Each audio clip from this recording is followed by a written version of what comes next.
you need to show strength in order to get Putin to agree to stop the war. Yes, that's absolutely true. On the idea that you need to do something to threaten the Ukrainians to get them to come to the table, I don't agree with that. They want to end the war. They are suffering from this war. They don't want this to go on. So there's no leverage that has to be applied to Ukraine to get them to end the war. They want to end the war. The key is to get Putin to want to end the war. And I think that formula, even though it sounds balanced the way you present it, the tough part is really aimed at the Russians, and I think that's right. Our eyes as ever, Kurt, are drawn to Ukraine. So a new special envoy created, Keith Kellogg, an 80-year-old man. What do you make of the appointment? Well, first off, I know Keith Kellogg. He's a very smart, very decent guy. He's a retired general. He has a lot of experience. Secondly, his views on this war, I think, are largely well-founded, that we should have avoided it. When we couldn't have avoided it, we should have armed Ukraine and given them what they needed. It was a sign of weakness to always fear escalation.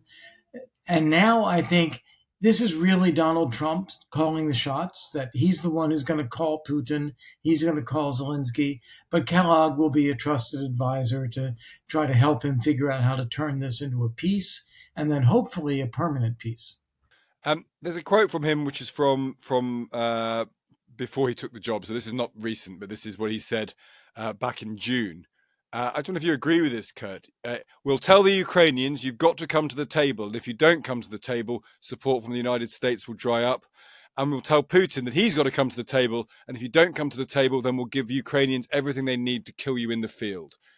Is that fair? Is that a fair way of doing it? You do have to get the Ukrainians to be willing to concede something. You do got to get Putin to be willing to concede something. And America has the might to do that. Yeah, well, on the second part of that you need to show strength in order to get Putin to agree to stop the war. Yes, that's absolutely true. On the idea that you need to do something to threaten the Ukrainians to get them to come to the table, I don't agree with that. They want to end the war. They are suffering from this war. They don't want this to go on. So there's no leverage that has to be applied to Ukraine to get them to end the war. They want to end the war. The key is to get Putin to want to end the war. And I think that formula, even though it sounds balanced the way you present it, the tough part is really aimed at the Russians, and I think that's right. But people like J.D. Vance and Trump himself, I think, but certainly Vance has said this, there is no version of the war ending in their minds in which Ukrainians do not give up something. And we can all see the map. We can all see Crimea, which Russia took in 2014. We can all see the east of the country, which they're fighting violently over still. Is there a world in which either one of those doesn't get left with Russia at the end of this? Yeah. When you say give up something, I think that's still a very fuzzy phrase. So Ukraine rightfully wants to take all of its territory back. Russia occupies about 20% of Ukrainian territory. Clearly, they want to take it back. Now, I don't think they're going to be physically able to do that, even with Western help. I don't think they're going to be physically able to do that in the near term. So what you do is you end the fighting. You're not killing anybody anymore on either side, but you have a disagreement. Russia occupies a part of Ukrainian territory.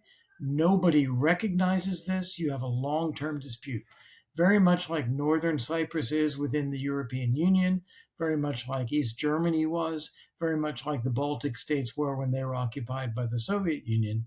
A long-term dispute, but not one that's being attempted to be resolved militarily. And what that means for people who live, I mean, it's a fudge in a way, but a very understandable fudge, is that the people who live there make their choices of whether they want to live under Russian occupation or not under Russian occupation, and then a new border effect. I mean, I wonder if we're having a semantic conversation, but what that would amount to would be a new border forming, wouldn't it? Because the people who can live under Russians would live under Russians, and the people who can't. What you have to understand is that people have already made that choice.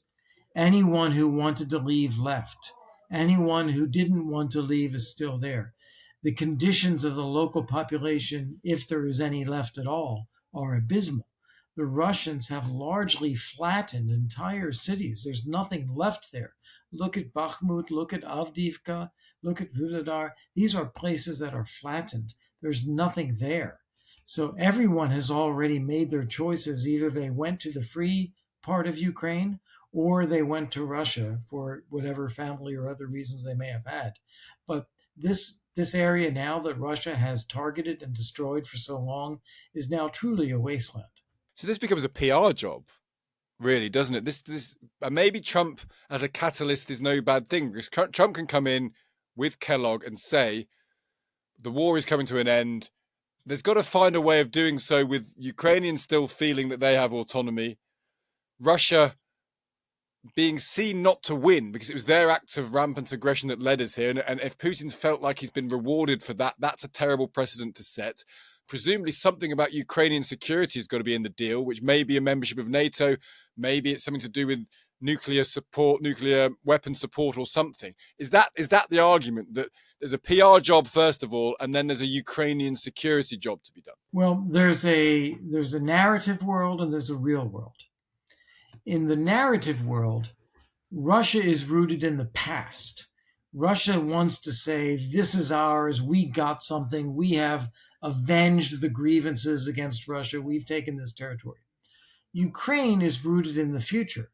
Ukraine wants to say, we are an independent, sovereign, European democracy, we're going to be part of the EU, part of NATO, we have a future. And I think both of those narratives can exist side by side. Russia can claim that they got something to satisfy their historical grievances, and Ukraine can actually buy something for the future. That's the narrative, and I think that's what will determine things. On the real world, there's a different level to that. The battlefield is very tough. Ukraine cannot physically take back territory that Russia has now taken, nor will they recognize it as Russian territory. There are people in Ukraine who lay claim to their family homes, their graveyards, the schools that they went to. Everything about their lives has been taken away by Russia. They're never going to give up on that. So you have this long-term dispute over the reality. If you can turn that dispute into political, diplomatic, economic, and something that plays out over time, as opposed to a full-scale war, you're going to save a lot of lives, it will create some stability, and meantime, you can get that first narrative of how Ukraine succeeds as a European country, top of the list, and I think that will matter for generations to come.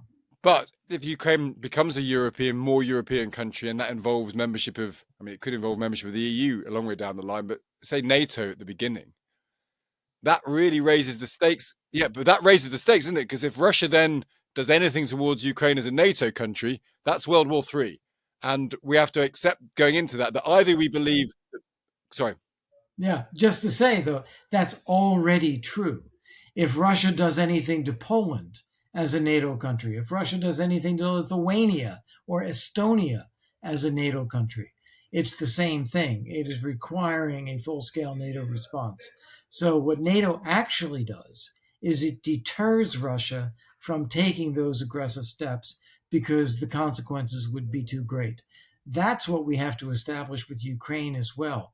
If we don't do that, Russia will attack Ukraine again. Kurt, this might not be your area, but I'm just interested in your thoughts, because you're so wise on the issues of diplomacy and military capability. What do you make of the Chagos Islands dispute? Do you have a view on this, that the UK wants to hand it back to Mauritius? I do. It's a tragic story. Sorry, it sounds like Trump is fundamentally unhappy with the Brits' decision to do that. What do you make of it? I think everybody's unhappy with it. I just read today that Mauritius is also unhappy with. Everybody's unhappy. The thing here is that you have a tragic story, something that is indefensible. The U.S. and the U.K., ran off the native islanders in order to take this archipelago so we could use it for military purposes. We did that. It's unfair. It's a fact. It's a part of what happened. I think when you look at this 50 or 60 years later, obviously the people whose families were run off of these islands have a grievance and they feel unhappy about it. And we have to take that seriously. We have to make sure they're compensated. I'm not sure that relinquishing the rights to the islands and the use of these islands now in favor of the families of the islanders who were deported is actually the right way to handle this. I think there might be other means of compensation. I think there might be other ways to address what was clearly an injustice.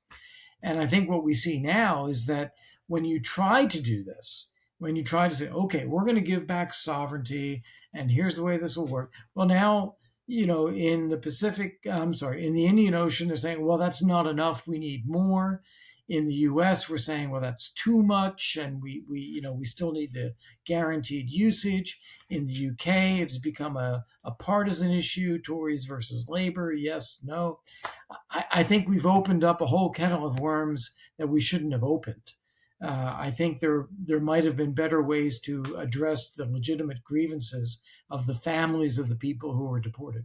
And maybe Starmer should change his mind then. Well, I don't think he's in that position now. I think he made his case. I think he has to live with the offer he put on the table. If that is then subsequently rejected because it's not seen as sufficient, then I think you can open up a new conversation. But unfortunately for Keir Starmer, I think he put it on the table. He can't walk away from it now. Interesting. Kurt, always great to speak to you. We're so grateful to you. Thank you for joining us. Thanks. Yeah, good to speak with you.